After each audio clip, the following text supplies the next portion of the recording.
B-E-T. Someone say bet. Bet. Bet means house. All right? Okay, I want you to stay with me on this. Bet means house. But bet also means within. So he's in the house of David. He's at a place called what? Bet. All right? Let's talk about this for a minute. If I say Bethlehem, I just said to you, house of bread. Why? Because the word bet is in Bethlehem. Okay. If I say, now the word El means what? Elohim. Okay. If I say to you Bet El, what am I saying? House of El. Very good. All right. Now, if I say Bet, B-E-T, Tefillah, I'm going to spell Tefillah for you. T-E-F-I-L-L-A-H. Tefillah. T-E-F-I-L-L-A-H. If I say Bet Tefillah, I'm saying house of prayer. Are you still with me? All right. Now, listen to this. If I say Bet, B-E-T, Midrash, M-I-D-R-A-S-H, Bet Midrash. I just said to you, house of learning. Which house is Joab occupying in David's mind? He's occupying Bet Midrash, house of learning. David is just going to receive a learning, and you're going to see how the Father worked on David's mind through Joab. All right. It says, then Joab, in verse 5, then Joab went into what? The house or the bet to the king and said, they're at Bet Midrash, the house of learning. Today you have humiliated all your men who have just saved your life and the life of your sons and daughters and the lives of your wives and concubines. You love those who hate you and hate those who love you. You have made it clear today that the commanders and their men mean nothing to you. Is that a business transaction? Oh, absolutely. Yes, it is. Why? Because whenever you have a business transaction, it's going to be a key element as to whether or not there's going to be every other phase that's going to be documented. In other words, Joab went to David, and there's got to be a business transaction where David will know this will be for his benefit. In your mind, whenever you have a conversation with anyone, you've got to make sure and discerning enough to know if this is going to be for your benefit or for your demise. In the kingdom, you have every right to say, no, this is not a good business transaction, and you cannot come into my mind. All right? Because it's a gate. Your mind is a gate. Either you will allow something to get in there, or you will not allow it to get there. Here is Joab saying, today you have humiliated all your men who have just saved your what? Life. And the lives of who? Your sons and daughters. And the lives of your wives and concubines. You love those who hate you and hate those who what? Love you. You have made it clear today, this day, that the commanders and their men mean nothing to you. Is Joab concerned about a nation more than he's concerned about David? Absolutely. Has David opened up his mouth and retaliated? No. Is there a business transaction going on? I think so. Why? Because David is at Bet Midrash. he is getting ready to learn something. That means whenever anyone is speaking to you and there's any type of business transaction, so that your mind remains healthy, you're going to have to get something out of this deal. Do you understand? If something is sucking the life out of you, then that's a poor business transaction. But if you know that this business transaction is going to be for your benefit and for the kingdom, you better listen. Hallelujah. Do you understand? Hallelujah. All right, are we in agreement? Yes. All right, anything that wreaks havoc in your mind, is that a good business deal? No. Do you think that Microsoft would have made that deal with LinkedIn if the board knew that somebody's going to get jacked up? No. Everyone had to be in agreement. All right. So what is happening here? You've got the gate of business, of a possible business transaction. You have Bet Midrash with David. Are we in agreement? Is this a high-ranking business deal? Yes, because you got a king involved.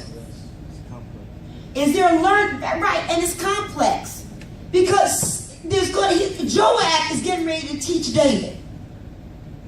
Should not the king know more than Joab? But watch. What hindered David? Absalom. David wasn't even in his right mind. Why? Because Absalom wanted to kill David. Absalom wanted to take over the kingdom. But David's mind was too emotional to make the right kingly decisions. Do you understand? That's why in business transactions, you can't make them on your emotions. Do you think that Microsoft and LinkedIn made this on an emotional deal? No.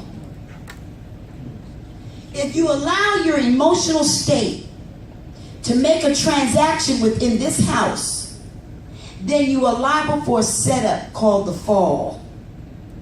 Every business transaction within leadership within this house has got to be made based on Beth Midrash. You've got to learn something out of this. Beth Tefillah. You better pray about it. Do you understand? Beth El. This is the house of El, and we're going to do every business transaction based on what? This word. You got me tonight? Hallelujah. Do we understand? Hallelujah. If it's outside of the word, you have lost the deal. All right. Gate number 2. Gate of protection. And let me tell you where to find that. It's in verse 6. The last sentence in verse 6. The gate of protection. Here you want to know, is there a possible intruder or a possible ally? Is there a possible intruder or a possible ally? The gate of protection. What does Joab say? I see that you would be pleased if Absalom were alive today and all of us were dead. Who is Absalom? Is he an ally or is he an intruder? He's an intruder. Now we're at the gate of protection. Why is Joab bringing up Absalom? To let David know he was an intruder. If you don't know the intruder in your mind, that's a dangerous place to be. Because do you know you could make a business transaction with the enemy if you can't identify him? Yes, that's right.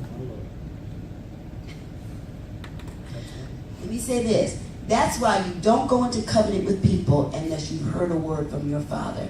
Don't go into covenant because someone has promised you $1,000 nor an automobile nor a brand new house. You may have just sold your soul. Why? Because all business transactions are based on good information. Hallelujah. Hallelujah. Somebody getting this tonight, just raise your hands if we're in agreement. Hallelujah. All right. That's why no woman should marry a man, I'm just going to put it to you straight, Oh, yeah.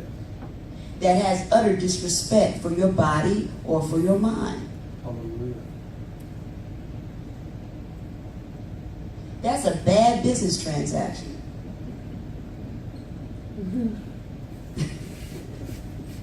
Because you're going to end up with a deposit and paying for that deposit by yourself for the rest of your life. Somebody just said, I know she didn't go there. Yes, I did. But by the grace of God, Hallelujah. Elohim, you can make the business transaction that was false repented, and the Father is going to take care of a bad business transaction and turn it in for your good. Are we in agreement tonight? Somebody say amen and hallelujah. Amen. Hallelujah. Hallelujah. So he mentions Absalom. Why is he mentioning Absalom? He's mentioning Absalom so he knows that his gate was not protected. His mind was not protected. Are we together? Yeah. All right. Intruder. That's what Joab is saying. Intruder.